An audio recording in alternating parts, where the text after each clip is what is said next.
नमस्कार दोस्तों। आइए सुनते हैं महान लेखक मुंशी प्रेमचंद की लिखी एक बेहद अर्थपूर्ण कहानी, बेटों वाली विधवा। पंडित अयोध्यानाथ का देहांत हुआ तो सबने कहा, ईश्वर आदमी को ऐसी ही मौत दे। 4 जवान बेटे थे, एक लड़की। चारों लड़कों के विवाह हो चुके थे, केवल लड़की कुंवारी थी। संपत्ति भी काफी छोड़ी, एक पक्का मकान, 2 बगीचे, कई हजार के गहने और 20,000 नकद। विधवा फूलमती को वह शोक तो हुआ और कई दिन तक वह बेहाल रही, लेकिन जवान बेटों को सामने देखकर उसे ढाढ़स हुआ। चारों लड़के एक से एक सुशील, चारों बहुएं एक से एक बढ़कर आज्ञाकारिणी। जब वह रात को लेटती तो चारों बारी बारी से उसके पांव दबाती। वह स्नान करके उठती तो साड़ी छांटती। सारा घर उसके इशारे पर चलता था। बड़ा लड़का कामता एक दफ्तर में 50 पर नौकर था। छोटा उमानाथ डॉक्टरी पास कर चुका था और कहीं औषधालय खोलने की फिक्र में था। तीसरा दयानाथ बीए में फेल हो गया था और पत्रिकाओं में लेख लिखकर कुछ न कुछ कमा लेता था। चौथा सीतानाथ चारों में सबसे कुशाग्र और होनहार था और अब की साल बीए प्रथम श्रेणी में पास करके एमए की तैयारी में लगा हुआ था। किसी लड़के में वह दुर्व्यसन, वह छैलापन, वह लुटाऊपन न था जो माता पिता को जलाता और कुल मर्यादा को डुबाता है। फूलमती घर की मालकिन थी। गोकी कुंजियां बड़ी बहू के पास रहती थीं। बुढ़िया में वह अधिकार प्रेम न था जो वृद्ध जनों को कटु और कलहशील बना दिया करता है, किंतु उसकी इच्छा के बिना कोई बालक मिठाई तक न मंगा सकता था। संध्या हो गई थी। पंडित को मरे आज 12वां दिन था। कल 13ही है। ब्रह्म भोज होगा, बिरादरी के लोग निमंत्रित होंगे। उसी की तैयारियां हो रही थीं। फूलमती अपनी कोठरी में बैठी देख रही थी कि पल्लेदार बोरे में आटा लाकर रख रहे हैं, घी के टिन आ रही हैं, शाक भाजी के टोकरे, शक्कर की बोरियां, दही के मटके चले आ रही हैं। महापात्र के लिए दान की चीजें लाई गईं, बर्तन, कपड़े, पलंग, बिछावन, छाते, जूते, छड़ियां, लालटेने आदि। किंतु फूलमती को कोई चीज नहीं दिखाई गई। नियमानुसार ये सब सामान उसके पास आने चाहिए थे। वह प्रत्येक वस्तु को देखती, उसे पसंद करती, उसकी मात्रा में कमी बेशी का फैसला करती, तब इन चीजों को भंडारे में रखा जाता। क्यों उसे दिखाने और उसकी राय लेने की जरूरत नहीं समझी गई?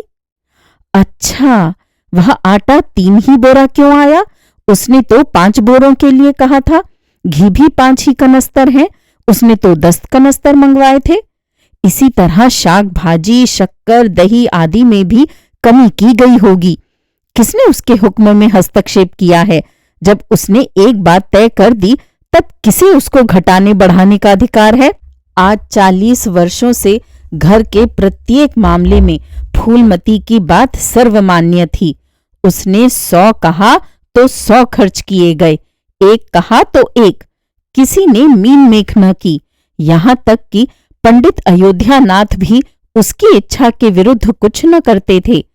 पर आज उसी आंखों के सामने प्रत्यक्ष रूप से उसके हुक्म की उपेक्षा की जा रही है। इसे वह क्यों कर स्वीकार कर सकती? कुछ देर तक तो वह जब्त किए बैठी रही, पर अंत में न रहा गया। स्वायत्त शासन उसका स्वभाव हो गया था। वह क्रोध में भरी हुई आई, कामतानाथ से बोली, क्या आटा 3 ही बोरे लाए? मैंने तो 5 बोरे के लिए कहा था और घी भी 5 ही टिन मंगवाया। तुम्हें याद है मैंने 10 कनस्तर कहा था। किफायत को मैं बुरा नहीं समझती, लेकिन जिसने ये कुआं खोदा उसी की आत्मा पानी को तरसे, ये कितनी लज्जा की बात है।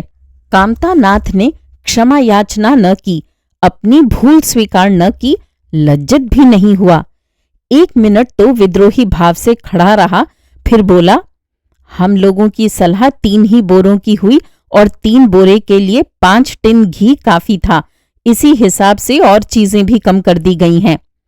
फूलमती उग्र होकर बोली, किसकी राय से आटा कम किया गया? हम लोगों की राय से। तो मेरी राय कोई चीज नहीं है? है क्यों नहीं, लेकिन अपना हानि लाभ तो हम भी समझते हैं। फूलमती हक्का बक्का होकर उसका मुंह ताकने लगी। इस वाक्य का आशय उसकी समझ में न आया। अपना हानि लाभ? अपने घर में हानि लाभ की जिम्मेदार वह आप है। दूसरों को, चाहे वे उसके पेट के जन्मे पुत्र ही क्यों न हो, उसके कामों में हस्तक्षेप करने का क्या अधिकार? ये लौंडा तो इस ढिठाई से जवाब दे रहा है मानो घर उसी का है, उसी ने मर मर कर गृहस्थी जोड़ी है, मैं तो गैर हूं। जरा इसकी हेकड़ी तो देखो। उसने तमतमाए हुए मुख से कहा, मेरे हानि लाभ के जिम्मेदार तुम नहीं हो, मुझे अख्तियार है, जो उचित समझूं वह करूं। अभी जाकर 2 बोरे आटा और 5 टिन घी और लाओ, और आगे के लिए खबरदार जो किसी ने मेरी बात काटी। अपने विचार से उसने काफी तंबीह कर दी थी। शायद इतनी कठोरता अनावश्यक थी। उसे अपनी उग्रता पर खेद हुआ। लड़के ही तो हैं, समझे होंगे कुछ किफायत करनी चाहिए। मुझसे इसलिए न पूछा होगा कि अम्मा तो खुद हर एक काम में किफायत किया करती हैं। अगर इन्हें मालूम होता कि इस काम में मैं किफायत पसंद न करूंगी तो कभी इन्हें मेरी उपेक्षा करने का साहस न होता। यद्यपि कामतानाथ अब भी उसी जगह खड़ा था और उसकी भावभंगी से ऐसा ज्ञात होता था कि इस आज्ञा का पालन करने के लिए बहुत उत्सुक नहीं है, पर फूलमती निश्चिंत होकर अपनी कोठरी में चली गई। इतनी तंबी पर भी किसी को उसकी अवज्ञा करने की सामर्थ्य हो सकती है, इसकी संभावना का ध्यान भी उसे न आया। पर ज्यों-ज्यों समय बीतने लगा, उस पर यह हकीकत खुलने लगी कि इस घर में अब उसकी वह हैसियत नहीं रही जो 10-12 दिन पहले थी। संबंधियों के यहाँ से नेवते में शक्कर, मिठाई, दही, अचार आदि आ रहे थे। बड़ी बहू इन वस्तुओं को स्वामिनी भाव से संभाल संभाल कर रख रही थी। कोई भी उससे पूछने नहीं आता। बिरादरी के लोग भी जो कुछ पूछते हैं कामतानाथ से या बड़ी बहू से। कामतानाथ कहाँ का बड़ा इंतजामकार है, रात दिन भंग पिए पड़ा रहता है, किसी तरह रो धोकर दफ्तर चला जाता है। उसमें भी महीने में 15 नागों से कम नहीं होते। वह तो कहो साहब पंडित जी का लिहाज करता है, नहीं अब तक कभी का निकाल देता। और बड़ी बहू जैसी फूहड़ औरत और भला इन बातों को क्या समझेगी? अपने कपड़े लत्ते तक तो जतन से रख नहीं सकती, चली है गृहस्थी चलाने। भद्द होगी और क्या, सब मिलकर कुल की नाक कटवाएंगे। वक्त पर कोई न कोई चीज कम हो जाएगी। इन कामों के लिए बड़ा अनुभव चाहिए। कोई चीज तो इतनी ज्यादा बन जाएगी कि मारी मारी फिरेगी, कोई चीज इतनी कम बनेगी कि किसी पत्तल पर पहुंचेगी, किसी पर नहीं। आखिर इन सबों को हो क्या गया है? अच्छा, बहू तिजोरी क्यों खोल रही है? वह मेरी आज्ञा के बिना तिजोरी खोलने वाली कौन होती है? कुंजी उसके पास है अवश्य, लेकिन जब तक मैं रुपए न निकलवाऊं तिजोरी नहीं खोलती। आज तो इस तरह खोल रही है मानो मैं कुछ हूं ही नहीं। ये मुझसे न बर्दाश्त होगा। वह झमक कर उठी और बहू के पास जाकर कठोर स्वर में बोली, तिजोरी क्यों खोलती हो बहू? मैंने तो खोलने को नहीं कहा। बड़ी बहू ने निस्संकोच भाव से उत्तर दिया, बाजार से सामान आया है तो दाम न दिया जाएगा? कौन चीज किस भाव से आई है और कितनी आई है ये मुझे कुछ नहीं मालूम। जब तक हिसाब किताब न हो जाए रुपए कैसे दिए जाएं? हिसाब किताब सब हो गया है। किसने किया? अब मैं क्या जानूं किसने किया, जाकर मर्दों से पूछो। मुझे हुक्म मिला रुपये लाकर दे दो, रुपये लिए जाती हूं। फूलमती खून का घूंट पीकर रह गई। इस वक्त बिगड़ने का अवसर न था। घर में मेहमान स्त्री पुरुष भरे हुए थे। अगर इस वक्त उसने लड़कों को डांटा तो लोग यही कहेंगे कि इनके घर में पंडित जी के मरते ही फूट पड़ गई। दिल पर पत्थर रखकर फिर अपनी कोठरी में चली आई। जब मेहमान विदा हो जाएंगे तब वह एक एक की खबर लेगी, तब देखेगी कौन उसके सामने आता है और क्या कहता है। इनकी सारी चौकड़ी भुला देगी।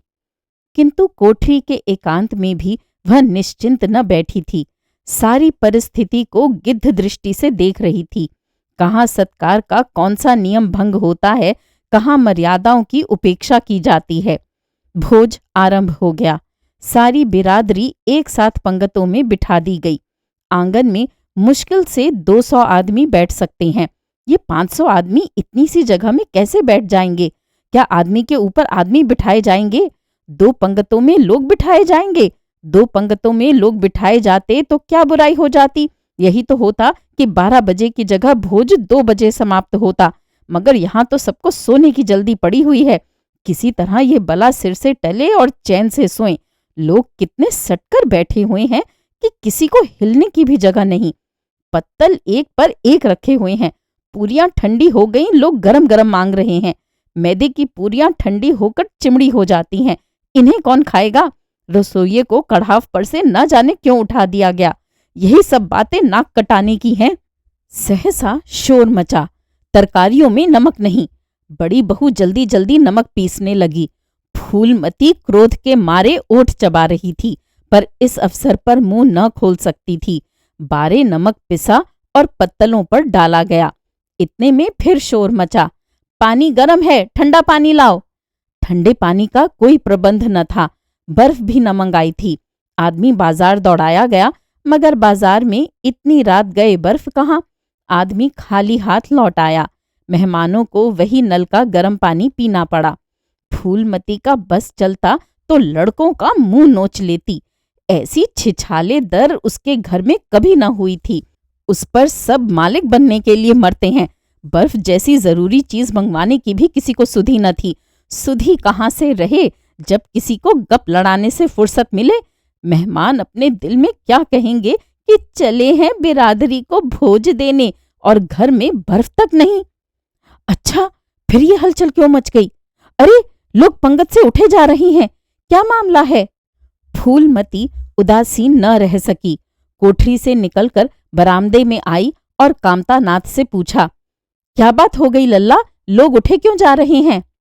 कामता ने कोई जवाब न दिया। वहां से खिसक गया। फूलमती झुंझलाकर रह गई। सहसा कहारिन मिल गई। फूलमती ने उससे भी वही प्रश्न किया। मालूम हुआ किसी के शोरबे में मरी हुई चूहिया निकल आई। फूलमती चित्रलिखित सी वहीं खड़ी रह गई। भीतर ऐसा उबाल उठा कि दीवार से सिर टकरा ले। अभागे भोज का प्रबंध करने चले थे। इस फूहड़पन की कोई हद है? कितने आदमियों का धर्म सत्यानाश हो गया। फिर पंगत क्यों ना उठ जाए? आंखों से देखकर अपना धर्म कौन गंवाएगा? हाँ, किया धरा मिट्टी में मिल गया। सैकड़ों रुपए पर पानी फिर गया। बदनामी हुई वह अलग। मेहमान उठ चुके थे। पत्तलों पर खाना ज्यों का त्यों पड़ा हुआ था। चारों लड़के आंगन में लज्जित खड़े थे। एक दूसरे को इल्जाम दे रहा था। बड़ी बहू अपनी देवरानियों पर बिगड़ रही थी। देवरानियां सारा दोष कुमुद के सिर डालती थी। कुमुद खड़ी रो रही थी। उसी वक्त फूलमती झल्लाई हुई आकर बोली, मुंह में कालिख लगी कि नहीं, या अभी कुछ कसर बाकी है? डूब मरो सब के सब जाकर चुल्लू भर पानी में। शहर में कहीं मुंह दिखाने लायक भी नहीं रहे। किसी लड़के ने जवाब न दिया। फूलमती और भी प्रचंड होकर बोली, तुम लोगों को क्या, किसी को शर्म हया तो है नहीं? आत्मा तो उसकी रो रही है जिन्होंने अपनी जिंदगी घर को मर्जाद बनाने में खराब कर दी। उनकी पवित्र आत्मा को तुमने यों कलंकित किया। शहर में थोड़ी थोड़ी हो रही है। अब कोई तुम्हारे द्वार पर पेशाब करने तो आएगा नहीं। कामता नाथ कुछ देर तक चुपचाप खड़ा सुनता रहा। आखिर झुंझलाकर बोला, अच्छा अब चुप रहो अम्मा। भूल हुई, हम सब मानते हैं, बड़ी भयंकर भूल हुई। लेकिन क्या अब उसके लिए घर के प्राणियों को हलाल कर डालोगी? सभी से भूलें होती हैं। आदमी पछताकर रह जाता है, किसी की जान तो नहीं मारी जाती। बड़ी बहू ने अपनी सफाई दी। हम क्या जानते थे कि बीबी यानी कुमुद से इतना सा काम भी न होगा। इन्हें चाहिए था कि देखकर तरकारी कढ़ाव में डालती, टोकरी उठाकर कढ़ाव में डाल दी। इसमें हमारा क्या दोष? कामता नाथ ने पत्नी को डांटा। इसमें न कुमुद का कसूर है, न तुम्हारा न मेरा। संयोग की बात है, बदनामी भाग्य में लिखी थी वह हुई। इतने बड़े भोज में एक एक मुट्ठी तरकारी कढ़ाव में नहीं डाली जाती, टोकरे के टोकरे उड़ेल दिए जाते हैं। कभी कभी ऐसी दुर्घटना हो ही जाती है, पर इसमें कैसी जग हंसाई और कैसी नाक कटाई। तुम ख्वामख्वाह जले पर नमक छिड़कती हो। फूलमती ने दांत पीस कर कहा, शर्माते तो नहीं, उल्टे और बेहयाई की बातें करते हो। कामता ने निसंकोच होकर कहा, शर्माऊं क्यों? किसी की चोरी की है? चीनी में चींटे और आटे में घुन ये नहीं देखे जाते। पहले हमारी निगाह न पड़ी, बस यही बात बिगड़ गई। नहीं चुपके से चूहिया निकाल कर फेंक देते, किसी को खबर तक न होती। फूलमती ने चकित होकर कहा, क्या कहता है? मरी चूहिया खिलाकर सबका धर्म बिगाड़ देता? कामता हंसकर बोला, क्या पुराने जमाने की बातें करती हो अम्मा? इन बातों से धर्म नहीं जाता। ये धर्मात्मा लोग जो पत्तल पर से उठ गए हैं, इनमें ऐसा कौन है जो भेड़ बकरी का मांस न खाता हो? तालाब के कछुए और घोंघे तक तो किसी से बचते नहीं, जरा सी चूहिया में क्या रखा था? फूलमती को ऐसा प्रतीत हुआ कि अब प्रलय आने में बहुत देर नहीं है। जब पढ़े लिखे आदमियों के मन में ऐसे अधार्मिक भाव आने लगे तो फिर धर्म की भगवान ही रक्षा करें। अपना सा मुंह लेकर चली गई। भाग 2 महीने गुजर गए हैं। रात का समय है। चारों भाई दिन के काम से छुट्टी पाकर कमरे में बैठे गपशप कर रहे हैं। बड़ी बहू भी षड्यंत्र में शरीक है। कुमुद के विवाह का प्रश्न छिड़ा हुआ है। कामता नाथ ने मसनद पर टेक लगाते हुए कहा, दादा की बात दादा के साथ गई। मुरारी पंडित विद्वान भी है और कुलीन भी होंगे, लेकिन जो आदमी अपनी विद्या और कुलीनता को रुपयों पर बेचे वह नीच है। ऐसे नीच आदमी के लड़के से हम कुमुद का विवाह सेंत में भी न करेंगे। 5,000 दहेज तो दूर की बात है। उसे बताओ धता और किसी दूसरे वर की तलाश करो। हमारे पास कुल 20,000 ही तो हैं। एक एक हिस्से में 5,000 आते हैं।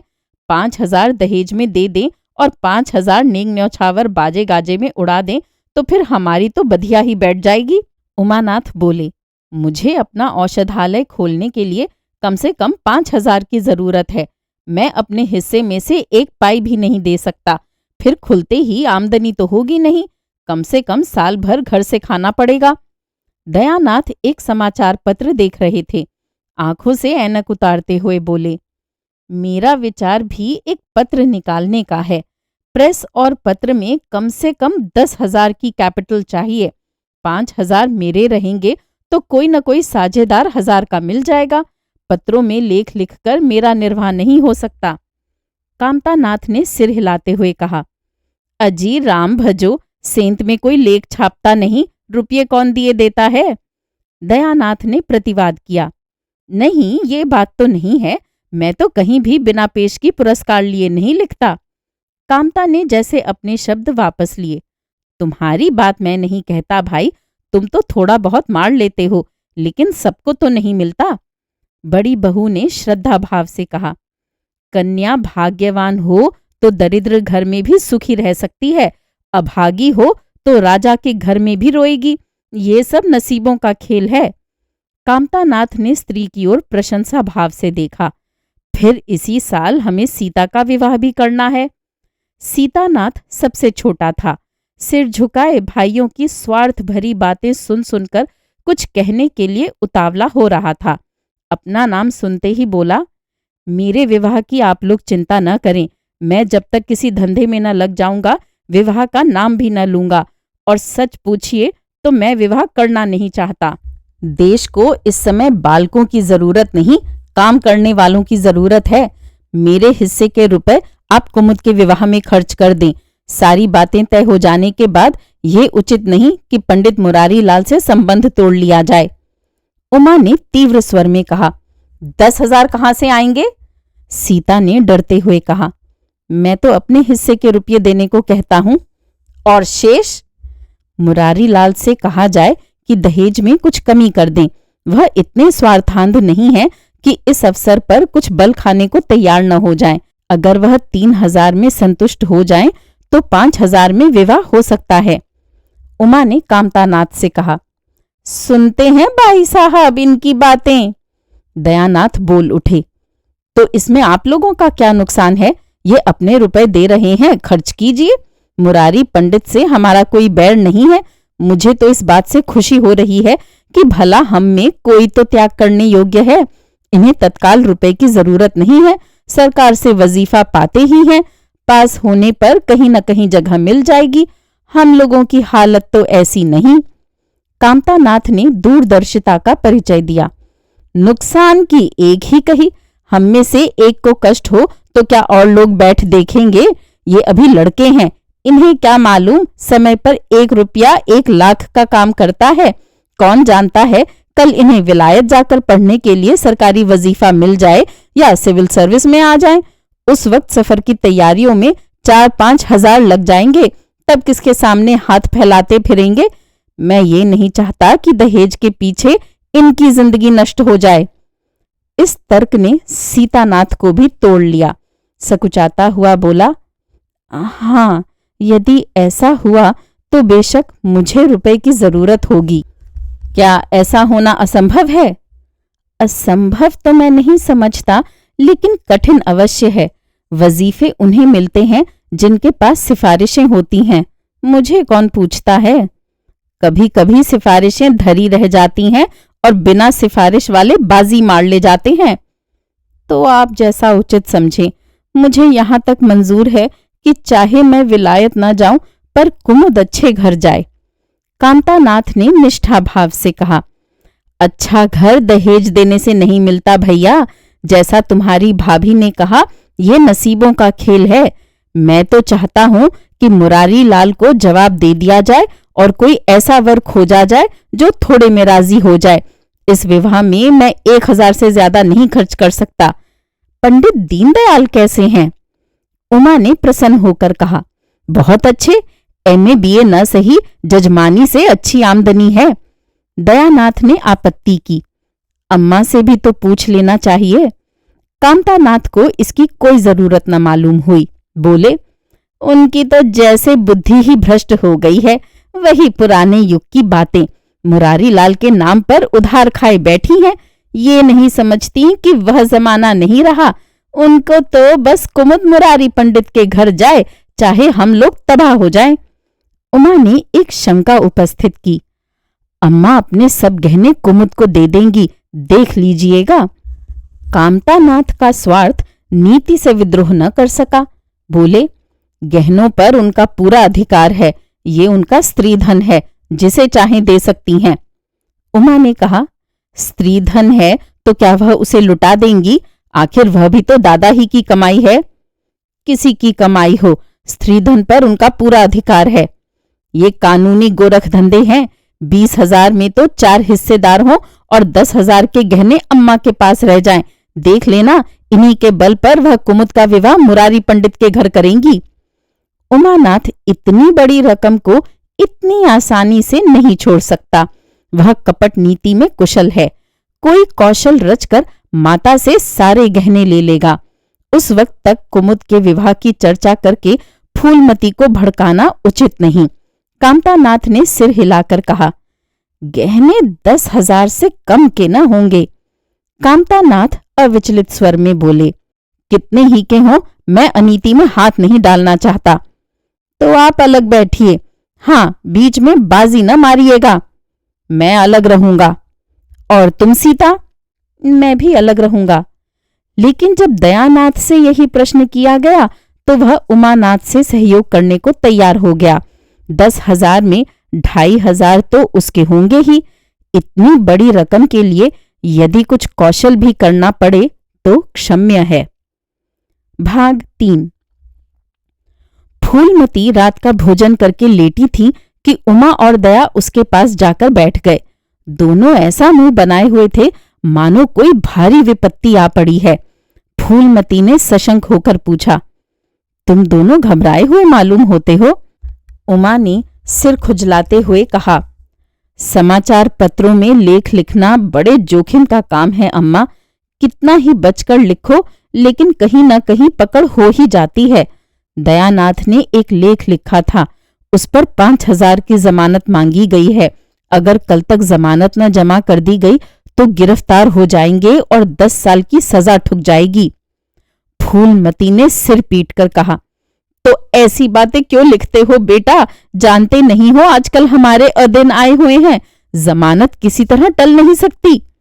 दयानाथ ने अपराधी भाव से उत्तर दिया, मैंने तो अम्मा ऐसी कोई बात नहीं लिखी थी, लेकिन किस्मत को क्या करूं। हाकिम जिला इतना कड़ा है कि जरा भी रियायत नहीं करता। मैंने जितनी दौड़ धूप हो सकती थी वह सब कर ली। तो तुमने कामता से रुपए का प्रबंध करने को नहीं कहा? उमा ने मुंह बनाया। उनका स्वभाव तो तुम जानती हो अम्मा, उन्हें रुपए प्राणों से प्यारे हैं। उन्हें चाहे काला पानी ही हो जाए वह एक पाई न देंगे। दयानाथ ने समर्थन किया। मैंने तो उनसे इसका जिक्र ही नहीं किया। फूलमती ने चारपाई से उठते हुए कहा, चलो मैं कहती हूं, देगा कैसे नहीं, रुपए इसी दिन के लिए होते हैं कि गाड़ कर रखने के लिए। उमानाथ ने माता को रोक कर कहा, नहीं अम्मा, उनसे कुछ न कहो, रुपए तो न देंगे, उल्टे और हाय हाय मचाएंगे। उनको अपनी नौकरी की खैरियत मनानी है, इन्हें घर में रहने भी न देंगे। अफसरों में जाकर खबर दे दें तो आश्चर्य नहीं। फूलमती ने लाचार होकर कहा, तो फिर जमानत का क्या प्रबंध करोगे? मेरे पास तो कुछ नहीं है। हाँ, मेरे गहने हैं, इन्हें ले जाओ, कहीं गिरों रखकर जमानत दे दो, और आज से कान पकड़ो कि किसी पत्र में एक शब्द भी न लिखोगे।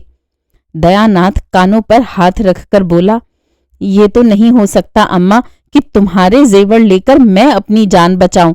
10-5 साल की कैद ही तो होगी, झेल लूंगा। यहीं बैठा बैठा क्या कर रहा हूं। फूलमती छाती पीटते हुए बोली, कैसी बातें मुंह से निकालते हो बेटा? मेरे जीते जी तुम्हें कौन गिरफ्तार कर सकता है? उसका मुंह झुलस दूंगी। गहने इसी दिन के लिए हैं या और किसी दिन के लिए? जब तुम ही न रहोगे तो गहने लेकर क्या आग में झोंकूंगी? उसने पिटारी लाकर उसके सामने रख दी। दया ने उमा की ओर जैसे फरियाद की आंखों से देखा और बोला, आपकी क्या राय है भाई साहब? इसी मारे मैं कहता था अम्मा को जताने की जरूरत नहीं, जेल ही तो हो जाती या और कुछ। उमा ने जैसे सिफारिश करते हुए कहा, ये कैसे हो सकता था कि इतनी बड़ी वारदात हो जाती और अम्मा को खबर न होती? मुझसे ये नहीं हो सकता था कि सुनकर पेट में डाल लेता। मगर अब करना क्या चाहिए ये मैं खुद निर्णय नहीं कर सकता। न तो यही अच्छा लगता है कि तुम जेल जाओ, और न यही अच्छा लगता है कि अम्मा के गहने गिरों रखे जाएं। फूलमती ने व्यथित कंठ से पूछा, क्या तुम समझते हो मुझे गहने तुमसे ज्यादा प्यारे हैं? मैं तो अपने प्राण तक तुम्हारे ऊपर न्यौछावर कर दूं, गहनों की बिसात ही क्या है।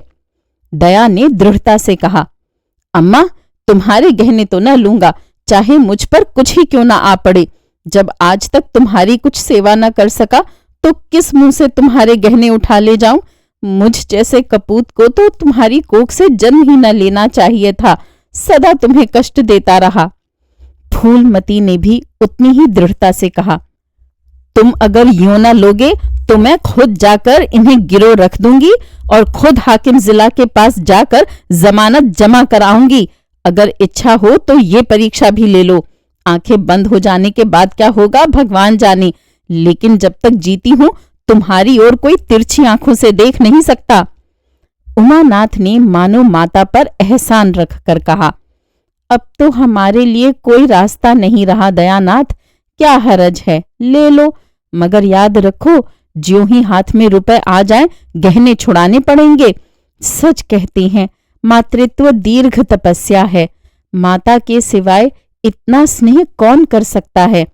हम बड़े अभागे हैं कि माता के प्रति जितनी श्रद्धा रखनी चाहिए उसका शतांश भी नहीं रखते। दोनों ने जैसे बड़े धर्म संकट में पड़कर गहनों की पिटारी संभाली और चलते बने। माता वात्सल्य भरी आंखों से उनकी ओर देख रही थी और उसकी संपूर्ण आत्मा का आशीर्वाद जैसे उन्हें अपनी गोद में समेट लेने के लिए व्याकुल हो रहा था। आज कई महीने के बाद उनके भग्न मातृ हृदय को अपना सर्वस्व अर्पण करके जैसे आनंद की विभूति मिली। उसकी स्वामिनी कल्पना इसी त्याग के लिए, इसी आत्मसमर्पण के लिए जैसे कोई मार्ग ढूंढती रहती थी। अधिकार या लोभ या ममता की वहां गंध तक न थी। त्याग ही उसका आनंद और त्याग ही उसका अधिकार है। आज अपना खोया हुआ अधिकार पाकर अपनी सिरजी हुई प्रतिमा पर अपने प्राणों की भेंट करके वह निहाल हो गई। भाग 4। 3 महीने और गुजर गए।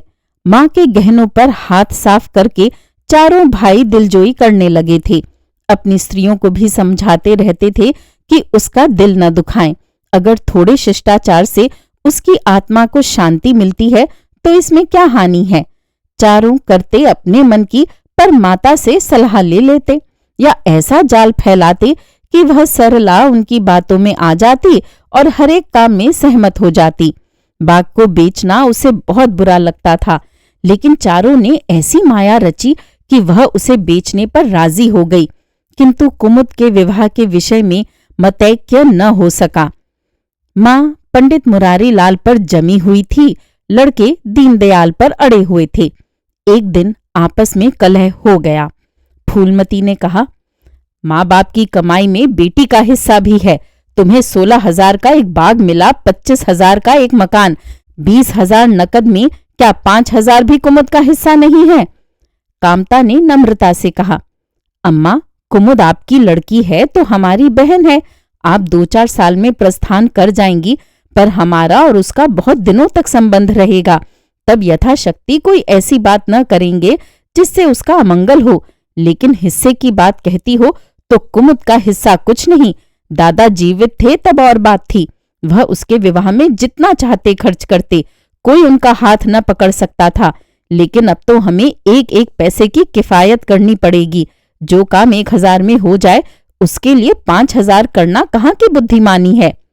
उमानाथ ने सुधारा, 5,000 क्यों, 10,000 कहिए।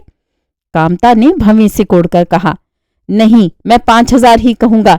एक विवाह में 5,000 खर्च करने की हमारी हैसियत नहीं है। फूलमती ने जिद पकड़कर कहा, विवाह तो मुरारी लाल के पुत्र से ही होगा, चाहे 5,000 खर्च हो चाहे 10,000। मेरे पति की कमाई है, मैंने मर मर कर जोड़ा है, अपनी इच्छा से खर्च करूंगी। तुम्ही ने मेरी कोख से नहीं जन्म लिया है, कुमुद भी उसी कोख से आई है। मेरी आंखों में तुम सब बराबर हो। मैं किसी से कुछ मांगती नहीं। तुम बैठे तमाशा देखो, मैं सब कुछ कर लूंगी। 20,000 में 5,000 कुमुद का है। कामतानाथ को अब कड़वे सत्य की शरण लेने के सिवा और कोई मार्ग न रहा। बोला, अम्मा, तुम बरबस बात बढ़ाती हो। जिन रुपयों को तुम अपना समझती हो वह तुम्हारे नहीं है, हमारे हैं। तुम हमारी अनुमति के बिना उनमें से कुछ नहीं खर्च कर सकती। फूलमती को जैसे सर्प ने डस लिया। क्या कहा? फिर तो कहना, मैं अपने ही संचय रुपए अपनी इच्छा से नहीं खर्च कर सकती। वह रुपए तुम्हारे नहीं रहे, हमारे हो गए। तुम्हारे होंगे, लेकिन मेरे मरने के पीछे नहीं, दादा के मरते ही हमारे हो गए। उमानाथ ने बेहयाई से कहा, अम्मा, कानून कायदा तो जानती नहीं, नाहक उलझती हैं। फूलमती क्रोध विह्वल होकर बोली, भाड़ में जाए तुम्हारा कानून। मैं ऐसे कानून को नहीं मानती। तुम्हारे दादा ऐसे कोई बड़े धन्ना सेठ न थे। मैंने ही पेट और तन काट कर ये गृहस्थी जोड़ी है, नहीं आज बैठने को छाह न मिलती। मेरे जीते जी तुम मेरे रुपए नहीं छू सकते। मैंने 3 भाइयों के विवाह में 10-10 हजार खर्च किए हैं, वही मैं कुमुद के विवाह में भी खर्च करूंगी। कामतानाथ भी गर्म पड़ा, आपको कुछ भी खर्च करने का अधिकार नहीं है। उमानाथ ने बड़े भाई को डांटा, आप खामखाम मां के मुंह लगते हैं भाई साहब। मुरारी लाल को पत्र लिख दीजिए कि तुम्हारे यहाँ कुमुद का विवाह न होगा, बस छुट्टी हुई। ये कायदा कानून तो जानती नहीं, व्यर्थ की बहस करती हैं। फूलमती ने संयमित स्वर में कहा, अच्छा, क्या कानून है, जरा मैं भी सुनूं। उमा ने निरीह भाव से कहा, कानून यही है कि बाप के मरने के बाद जायदाद बेटों की हो जाती है, मां का हक केवल रोटी कपड़े का है। फूलमती ने तड़प कर पूछा, किसने ये कानून बनाया है? उमा शांत स्थिर स्वर में बोला, हमारे ऋषियों ने, महाराज मनु ने, और किसने? फूलमती एक क्षण अवाक रहकर आहत कंठ से बोली, तो इस घर में मैं तुम्हारे टुकड़ों पर पड़ी हुई हूं। उमानाथ ने न्यायाधीश की निर्ममता से कहा, तुम जैसा समझो। फूलमती की संपूर्ण आत्मा मानो इस वज्रपात से चीत्कार करने लगी। उसके मुख से जलती हुई चिंगारियों की भांति ये शब्द निकल पड़े, मैंने घर बनवाया, मैंने संपत्ति जोड़ी, मैंने तुम्हें जन्म दिया, पाला, और आज मैं इस घर में गैर हूं। मनु का यही कानून है और तुम उसी कानून पर चलना चाहते हो। अच्छी बात है, अपना घर द्वार लो, मुझे तुम्हारी आश्रिता बनकर रहना स्वीकार नहीं। इससे कहीं अच्छा है कि मर जाऊं। वाह रे अंधेर, मैंने पेड़ लगाया और मैं ही उसकी छांव में खड़ी हो नहीं सकती। अगर यही कानून है तो इसमें आग लग जाए। चारों युवकों पर माता के इस क्रोध और आतंक का कोई असर न हुआ। कानून का फौलादी कवच उनकी रक्षा कर रहा था। इन कांटों का उन पर क्या असर हो सकता था। जरा देर में फूलमती उठकर चली गई। आज जीवन में पहली बार उसका वात्सल्य भग्न मातृत्व अभिशाप बनकर उसे धिक्कारने लगा। जिस मातृत्व को उसने जीवन की विभूति समझा था, जिसके चरणों पर वह सदैव अपनी समस्त अभिलाषाओं और कामनाओं को अर्पित करके अपने को धन्य मानती थी, वही मातृत्व आज उसे अग्निकुंड सा जान पड़ा, जिसमें उसका जीवन जलकर भस्म हो रहा था। संध्या हो गई थी। द्वार पर नीम का वृक्ष सिर झुकाए निस्तब्ध खड़ा था, मानो संसार की गति पर क्षुब्ध हो रहा हो। अस्ताचल की ओर प्रकाश और जीवन का देवता फूलमती के मातृत्व की ही भांति अपनी चिता में जल रहा था। भाग 5। फूलमती अपने कमरे में जाकर लेटी तो उसे मालूम हुआ उसकी कमर टूट गई है। पति के मरते ही अपने पेट के लड़के उसके शत्रु हो जाएंगे, उसको स्वप्न में भी गुमान न था। जिन लड़कों को उसने अपना हृदय रक्त पिला पिला कर पाला, वही आज उसके हृदय पर यूं आघात कर रहे हैं। अब वह घर उसे कांटों की सेज हो रहा था। जहां उसकी कुछ कद्र नहीं, कुछ गिनती नहीं, वहां अनाथों की भांति पड़ी रोटियां खाएं, ये उसकी अभिमानी प्रकृति के लिए असह्य था। पर उपाय ही क्या था।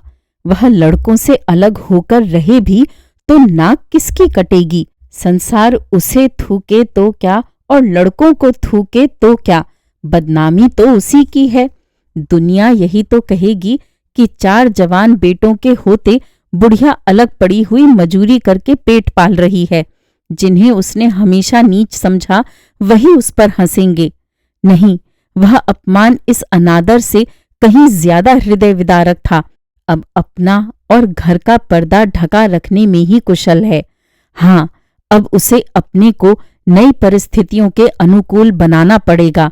समय बदल गया है। अब तक स्वामिनी बनकर रही, अब लौंडी बनकर रहना पड़ेगा। ईश्वर की यही इच्छा है। अपने बेटों की बातें और लातें गैरों की बातों और लातों की अपेक्षा फिर भी गनीमत है। वह बड़ी देर तक मुंह ढांपे अपनी दशा पर रोती रही। सारी रात इसी आत्मवेदना में कट गई। शरद का प्रभात डरता डरता उषा की गोद से निकला, जैसे कोई कैदी छिपकर जेल से भाग आया हो। फूलमती अपने नियम के विरुद्ध आज तड़के ही उठी। रात भर में उसका मानसिक परिवर्तन हो चुका था। सारा घर सो रहा था और वह आंगन में झाड़ू लगा रही थी। रात ओस में भीगी हुई पक्की जमीन उसके नंगे पैरों में कांटों की तरह चुभ रही थी। पंडित जी उसे कभी इतने सवेरे उठने न देते थे। शीत उसके लिए बहुत हानिकर थी, पर अब वह दिन नहीं, प्रकृति को भी समय के साथ बदल देने का प्रयत्न कर रही थी। झाड़ू से फुर्सत पाकर उसने आग जलाई और चावल दाल की कंकड़ियां चुनने लगी। कुछ देर में लड़के जागे, बहुएं उठीं। सभी ने बुढ़िया को सर्दी से सिकड़े हुए काम करते देखा, पर किसी ने ये न कहा कि अम्मा क्यों हलकान होती हो। शायद सबके सब बुढ़िया के इस मान मर्दन पर प्रसन्न थे।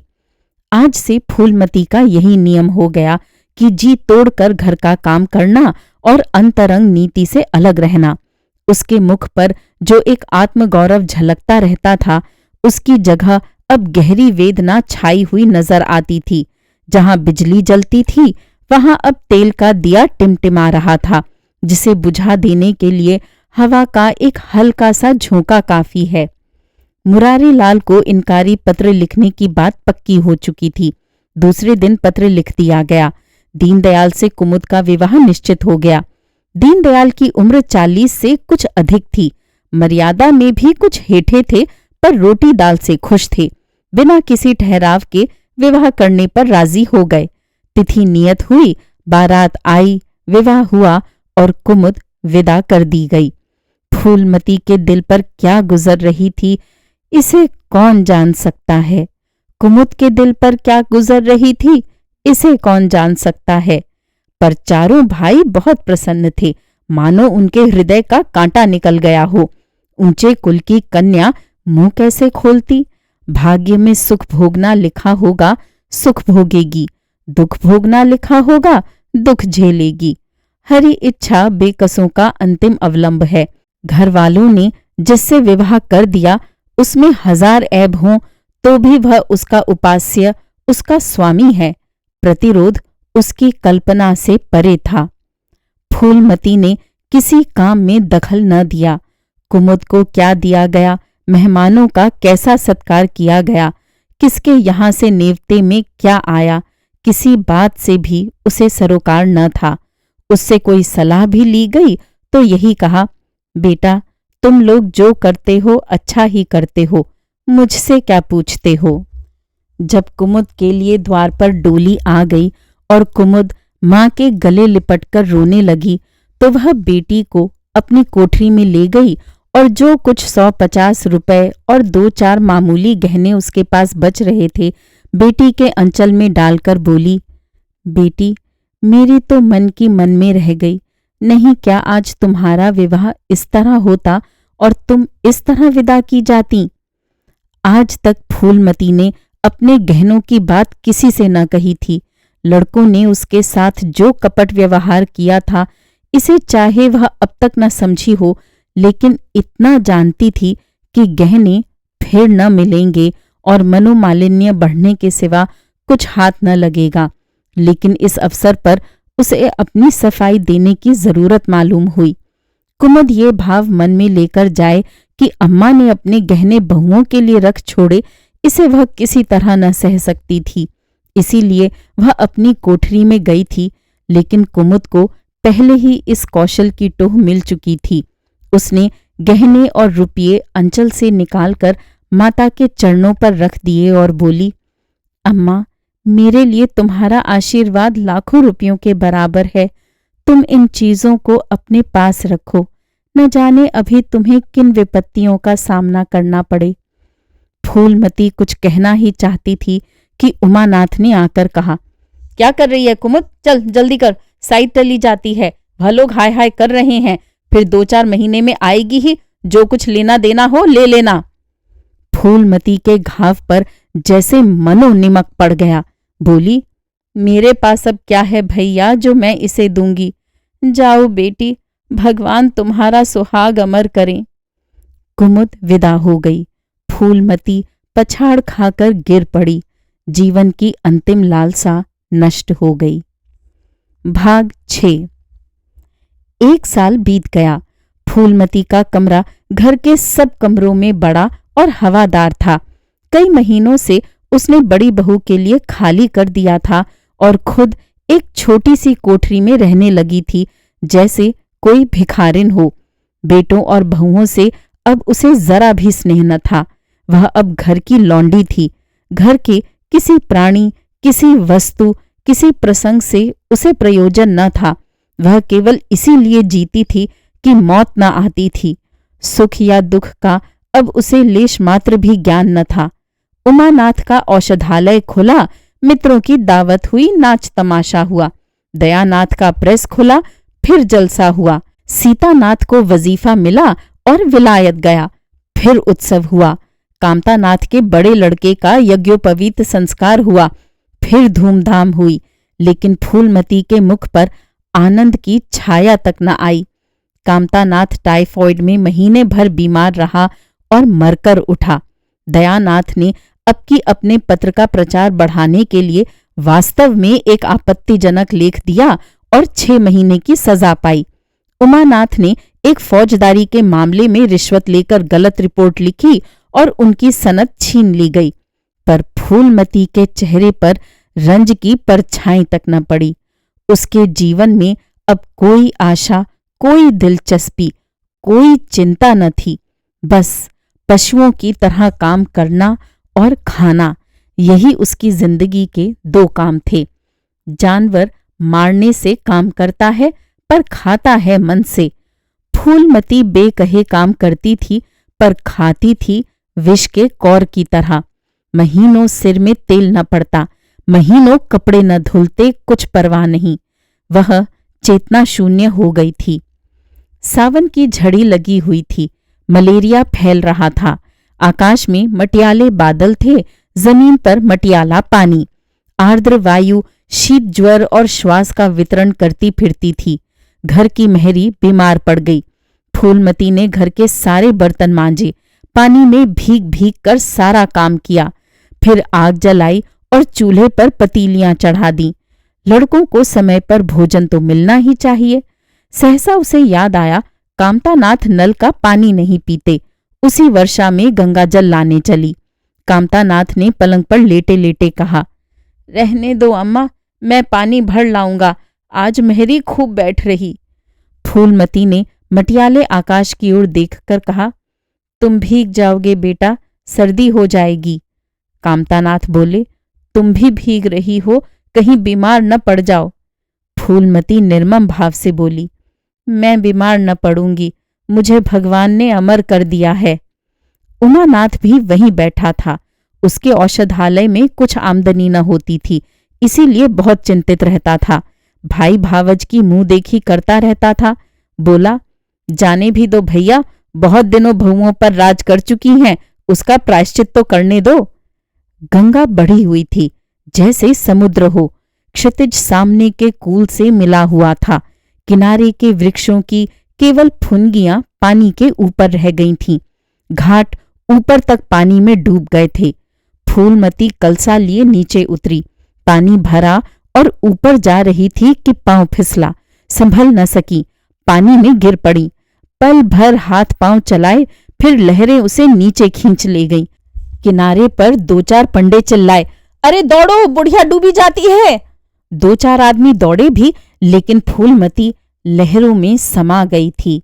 उन बलखाती हुई लहरों में जिन्हें देखकर हृदय कांप उठता था। एक ने पूछा, ये कौन बुढ़िया थी? अरे वही पंडित अयोध्यानाथ की विधवा है। अयोध्यानाथ तो बड़े आदमी थे। हाँ थे तो, पर इसके भाग्य में ठोकर खाना लिखा था। उनके तो कई लड़के बड़े बड़े हैं और सब कमाते हैं। हाँ सब है भाई, मगर भाग्य भी तो कोई वस्तु है। श्रोताओं, अभी आप सुन रहे थे महान लेखक मुंशी प्रेमचंद की बेहद प्रचलित कहानी बेटों वाली विधवा। उम्मीद है ये कहानियां आपको पसंद आ रही होंगी। मेरे चैनल पर आने के लिए और इन कहानियों को सुनने के लिए धन्यवाद।